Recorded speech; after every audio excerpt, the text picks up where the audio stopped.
Hey everybody, this is Jim at freechartvideos.com. It is June 30th after the close. Actually, it's almost 9 o'clock here on the East Coast, and this is the S&P update for June 30th, 2011, brought to you by freechartvideos.com using time-honored techniques to understand modern markets. This video is for educational purposes only, and it is not intended to be used as any form of investment advice. Look, I can draw lines on charts, but you have to draw your own conclusions from your own due diligence and make investment decisions that are suitable for your financial situation. I'm not a licensed professional, just a guy that draws lines on charts. So let's draw some lines on the S&P 500 chart. The first thing I want to show you is, boy howdy. that's kind of an old country expression. Boy howdy, once we came over this line right here that I'm now highlighting, once we got up over that and then back tested it, that sure signaled the bottom, at least for the short term. And we have moved up quite nicely from the roughly 1267 or so range, all the way up to closing well into the 1300s. Here on the BATS exchange, the close shows as 1320 64. So that really worked well when we started calling for things to bounce back up. Now, what's the task at hand is currently to figure out where we find a top. And the good news is we got a few things that we can look at that may help us discover this. Now, what I also have done, this is that orange line that I've talked about that I think we're going to come back for a back test of that line. But there's another line that I want to show you that that is significant potentially, and that is this gray line right here. We talked a little bit about this yesterday, and that gray line does not start at the very, very market bottom that happened on 3/9/2009. Rather, it starts a few days later after that real panic impulse was out of the market. And it just so happens that it starts at roughly the same level that the market fell down to back in November of 2008. So what does that mean? Well, what it means is, and I'll go over this again just in case you missed this yesterday. What happened was this. After we made that 3/9 bottom, there were a lot of bears who were expecting another big leg down, even lower than that. And one of the reasons they were expecting it was they kept, see if I can find my line there, they kept basing everything off of that low as being the starting point for a channel. And so they were looking for a channel to develop with that being a good data point, and they couldn't find one. So any rally that happened, soon, whatever line started back here, boom, it would break. And they'd say, oh, now we're going to come back down. But no, we go back up. So they say, well, maybe it's here. It would break. And then it would go back up. Then they'd move this line here, and they'd go, well, it broke. And then it went sideways, and then it started going back up. So even though that there is a little bit of potential technical, there is some technical significance to that. If you start instead on this point, then you can make that line up with all kinds of things that actually worked. For example, for 2.5 months, the markets were in a well-defined channel, did not start here at the 3/9 low, started here at roughly around 740 or so. And once we hit that low right there, that lined up with this. It also lined up very nicely with when this line broke and then it back tested after the flash crash. And now if we extend that same line further underneath this low, that is also where we bounced right here. So, excuse me. All I'm saying is, I'm not saying this is the line that replaces this one. All I'm saying is this line is worth keeping on the chart and worth considering should we make a move back down anytime soon to see if that line gives us any support. Again, I don't think the market psychology is right for this to be a major top. I could be wrong, but it just doesn't feel right. No one's euphoric. Everyone's expecting bad things, and yet the markets are really being pretty resilient here. So, what's kind of the worst case scenario? Well, the worst case scenario is about, hold on, let me go out to a 4-hour chart.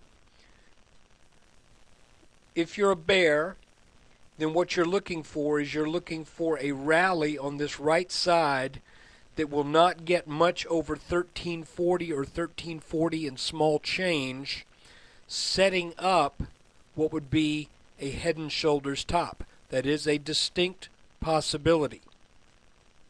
Okay, if that is the case and then that pattern breaks down, then we're looking at a move down into the middle 1100s.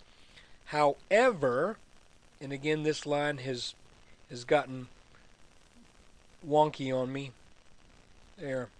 However, we got some interesting things going on here that you need to take a look at. One is, you see how this, and this all line up. So we have this blue line up at the top here with 1, 2, 3 touches, right? You see that? And we have 2 touches on the bottom. These lines are roughly parallel, not exactly. You know, it's looking a little bit like this whole thing may be playing out something like a bull flag.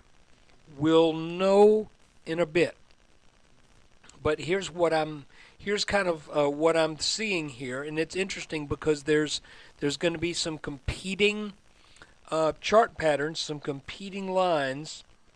The first thing is we do have kind of an inverted head and shoulders pattern at this bottom here, and that should put the S&P over this blue line.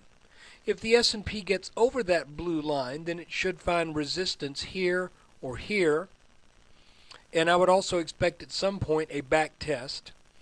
In matter of fact, this blue line right here could get back tested too, and that would not surprise me. Let's look at this a little bit closer in. And I want to show you one more thing.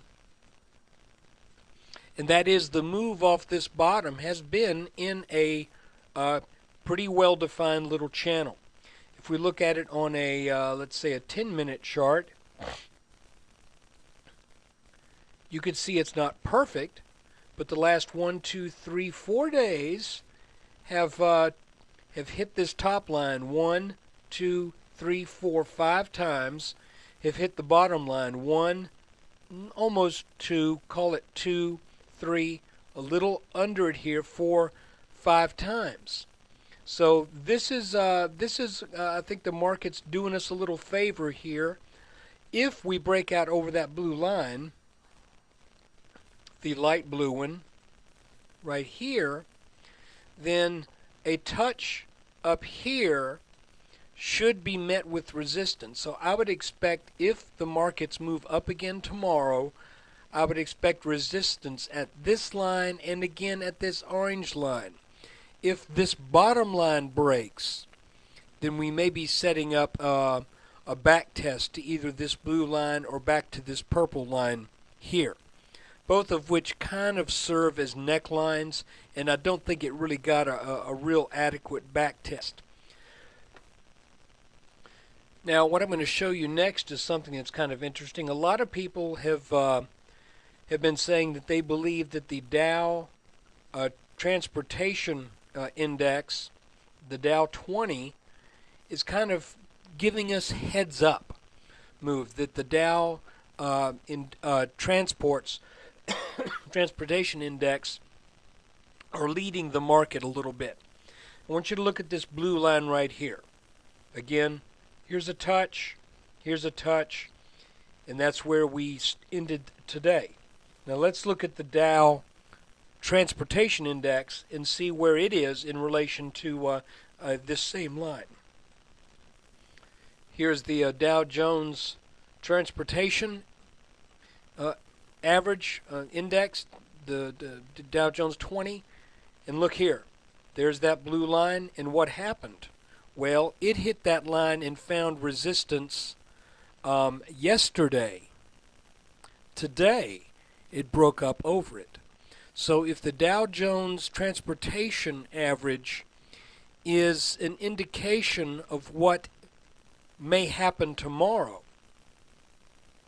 then it looks like the S&P may be getting over that line tomorrow because the Dow Jones 20 did so today.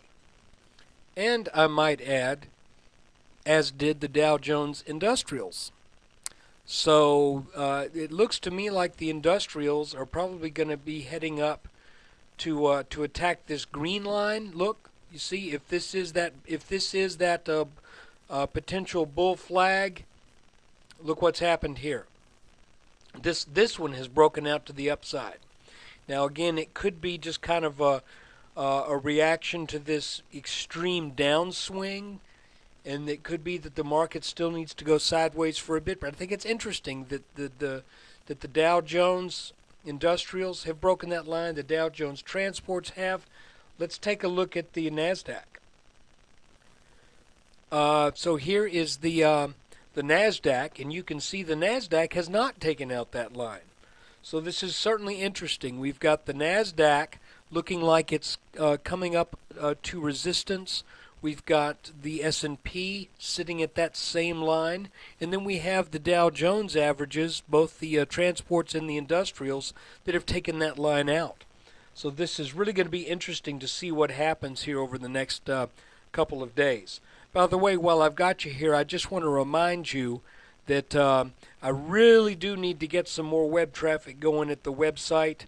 You know, I hate to say it, but the whole idea behind offering this as a free service was to generate adequate web traffic so that I could make a little bit of money from the advertisers on the website, and that it started off strong, but it has really dried up. So if you know anybody who's looking for some input into the markets, please let them know about what I do. And if you can spend a little time at freechartvideos.com, that would be great. And also, if you want to take a look at some of the offers that I've had on some special videos, just to help raise a little bit of funds to keep things rolling, that would be great too. I had a video that came out about 2 weeks ago or so, on the 17th. And I've featured 6 stocks. Those 6 stocks together are up about, I want to say 6 or 7%, all 6 of them. Whereas the markets overall have been up about, I don't know what, 4%, 4.5%. So those picks have ended up doing pretty well. I had a video that I did over the weekend on the semiconductor index. That has worked extremely well. I've been getting emails today from people thanking me for that video, and that video is still relevant. So if you want that, come on by, see what it takes to get it. It ain't much. Appreciate you watching this. There'll be more. There'll be another one tomorrow.